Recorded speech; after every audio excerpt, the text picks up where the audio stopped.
Hi നമസ്കാരം, ദാസനാണ് തൃശ്ശൂരിൽ നിന്ന്. അപ്പോൾ 1988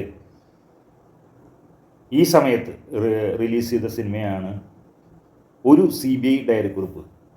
സുനിതയുടെ മണി നിർമ്മിച്ച സുനിതയുടെ ബാനറിൽ മധു സംവിധാനം ചെയ്ത് SN സ്വാമി കഥ തിരക്ക സംഭാഷണം നിർവഹിച്ച് മമ്മൂട്ടി നായകനായ ഒരു CBI ഡയറി കുറിപ്പ് ഇറങ്ങിയിട്ട് ഇത്രയും വർഷങ്ങളായി. അതായത് 1988 റിലീസ് ചെയ്ത സിനിമയാണ്. ആ സിനിമയെക്കുറിച്ചുള്ള ഓർമ്മകൾ പകർത്തുന്നൊരു വീഡിയോ ആണ് ഇപ്പോൾ ഞാൻ ചെയ്യാൻ പോകുന്നത്. ഇപ്പോൾ ആ സിനിമ ഇറങ്ങിയിട്ട് ഇത്രയും വർഷങ്ങളായി എന്നാണ് നമുക്കിപ്പോൾ ഓർമ്മിക്കാനുള്ളത്. എന്തായാലും CBI ഡയറിക്കുറിപ്പ് എന്ന സിനിമ അന്നത്തെ കാലത്ത് വലിയൊരു കൂറ്റൻ ഹിറ്റ് തന്നെയായിരുന്നു. കൂറ്റൻ ഹിറ്റ് സിനിമ എന്ന് പറഞ്ഞാൽ അതിനോടടുത്തുള്ള ഒരു സിനിമകളില്ല.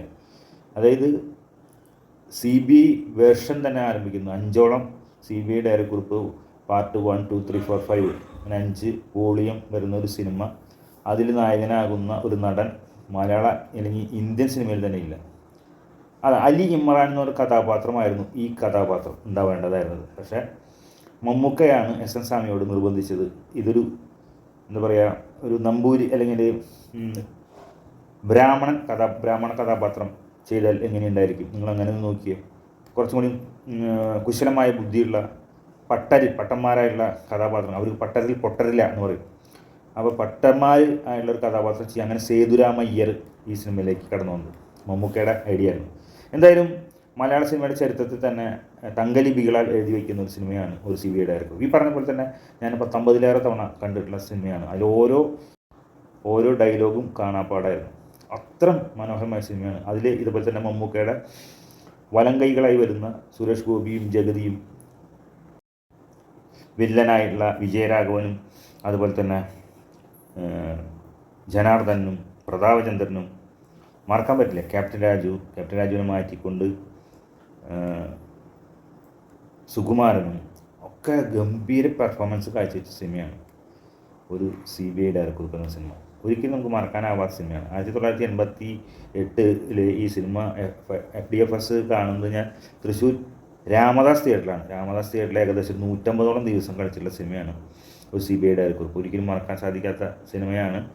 എന്തായാലും ആ സിനിമയെക്കുറിച്ച് പറയുകയാണെങ്കിൽ ഒരു ദിവസം വേണം പറഞ്ഞു തീർക്കണമെങ്കിൽ. അത്രയും ആദ്യമായിട്ട് ഡമ്മി പരീക്ഷണം നടത്തുന്ന സിനിമയാണ്. പിന്നീട് കുറേ എല്ലായിടത്തും ഡമ്മി പരീക്ഷണങ്ങളായിരുന്നു ആ സമയത്ത്. അതുപോലെ തന്നെ CBI എന്ന വാക്ക് നമുക്ക് അതുവരെയ്ക്ക് അറിയുന്നുണ്ടായിരുന്നില്ല. നമ്മൾ ആരും ശ്രദ്ധിക്കാത്തൊരു കുറ്റാന്വേഷണ ഡിപ്പാർട്ട്മെൻറ്റായിരുന്നു CBI, central bureau of investigation.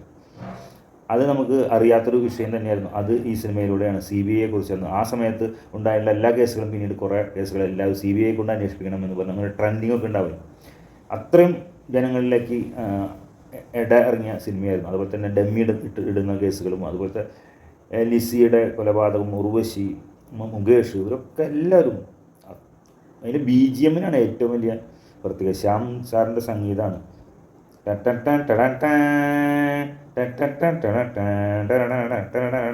സംഭവം അത് പിന്നീട് ഒരു ട്രെൻഡായി മാറി ആ മ്യൂസിക്.